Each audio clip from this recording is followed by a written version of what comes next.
Okay, speaking about the holidays, staying in shape, right? Well, guess what? You don't have to wait for the new year to get healthier because we're talking bite-sized exercises with Cleveland Clinic cardiologist Tamanna Singh. Nice to see you.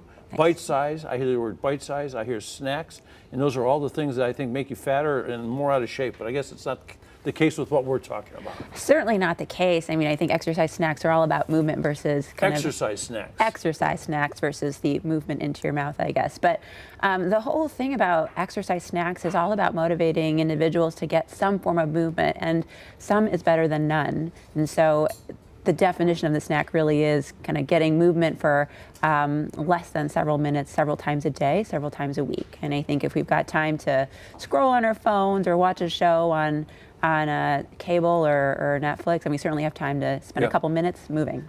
So if I'm sitting on the couch, I need a Kleenex from upstairs, and I jump off the couch and rush through the dining room and up the stairs and back down the stairs and back to the couch. Is that a snack? Certainly a better snack than just sitting on the couch wiping your nose with your hand. Could you please bring me a Kleenex? What are some good examples of how we can employ the snack, and what are some good snacks? So some good snacks are just remembering that intensity is going to be key, just because we're not necessarily honing in on duration. So if you're... Accelerate that heart. Yeah, accelerate that heart, exactly. So if you have a couple of stairs, or if you're at work, get up out of your seat and maybe climb a couple of flights of stairs at a vigorous intensity for about 30 seconds to a minute, or even 2 minutes. If you're able to do that 2 or 3 times a day, that certainly, quote unquote, counts as movement and exercise. Again, I think the whole basis of exercise snacks is really trying to build a positive relationship with exercise so you can turn that snack into a nice meal. Mm-hmm. I used to make a joke when I was younger and I was in a little bit of shape, and they said, how do you stay in shape? I say, well, I hurry everywhere I go. So would hurrying places, picking up your pace, would that qualify as helping you a little bit? Certainly. Again, you're challenging the body, right? So the body's really good at adapting to things it likes and it knows.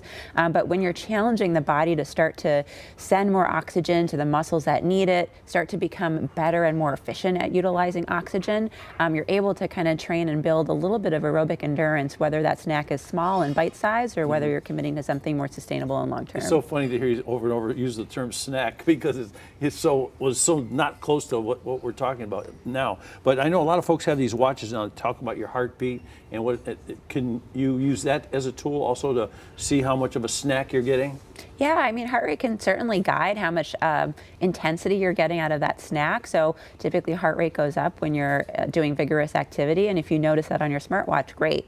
But I would say lean into effort. If you're feeling like you're huffing and puffing and that snack has certainly worked, then you're probably doing it right. Talking about huffing and puffing. Okay, maybe they feel like they're huffing and puffing a little bit. Is it possible that maybe they're not like something terribly wrong with them? It's just a matter of having more snacks? Well, so that's actually an excellent point. If you find that you're trying to do something that's a bit more intense and it's actually quite hard, and maybe several weeks ago it really wasn't that hard, or you're noticing red flag symptoms like chest discomfort, difficulty breathing that seems to be really disproportionate to the amount of work you're putting in, that would be the time to call your cardiologist or your primary care doctor and get investigated.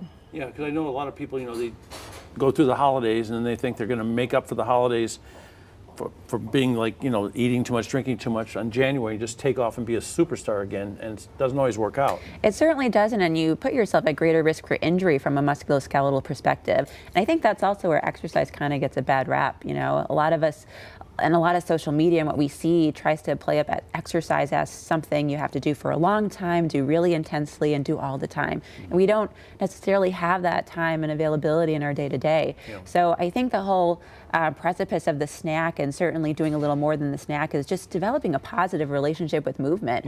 If you're able to do it for a couple of minutes, you can certainly do it for 5, for 10, and so on. Get off your butt and move around. Exactly. How many snacks a day? Probably 2 or 3 at least. 2 or 3 at least. Yeah. And you'll feel a lot better for it. I think so. And if something you don't feel quite right, check in with your doctor or your cardiologist and see what's going on. Exactly. Yeah, thank you very much. My pleasure. We're going to have a couple snacks this afternoon. Stay away from the donuts. Yeah, that's the wrong snack. Yeah.